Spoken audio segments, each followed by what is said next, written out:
Welcome back. Shopping for food can feel financially daunting, but it doesn't have to. KSL inflation buster Matt Gephardt reveals the grocery store tricks that have us paying more. It's happened to all of us. You're waiting to pull out into traffic and you are so focused on those oncoming cars that you don't even see the pedestrian waiting to cross.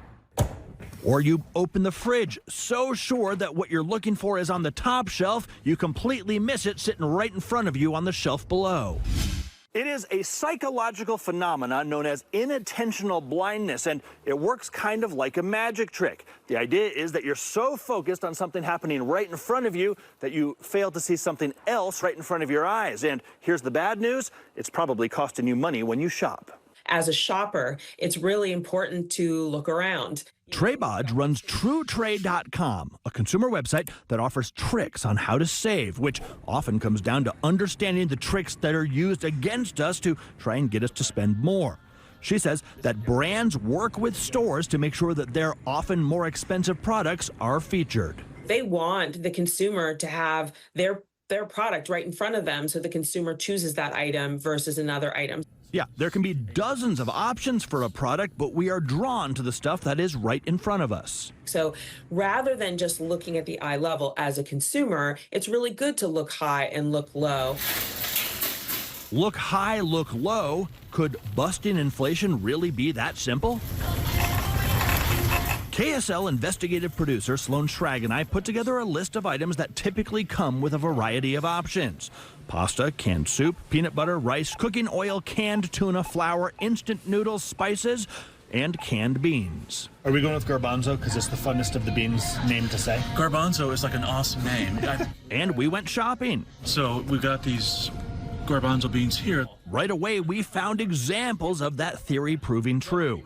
The eye-level bonzos at Harmon's, $2.79. But look up, and the price halved to $1.25. And down a few shelves, it was only $1 per can. Or how about the instant noodles here at Walmart? This is about $4. This is about $4. Up here, you get 4. Down here, you get 12.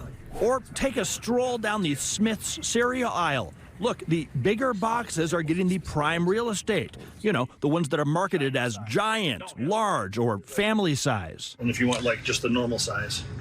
Yeah, look down. Technically, you're paying less per ounce for those big boxes, but you're paying more to get out the door. Looking high and low did not always pay off. Spices did not seem to vary much based on shelf placement. Soups, well, the really high-end stuff tended to be way up high and in glass containers, you know, out of the reach of children. And at all three stores where we shopped, tuna fish was more or less on the same level, but interestingly, the more expensive seafood options got the good shelf. Right here at eye level, and the kind of less expensive seafoods, you got to go down here. Work that back.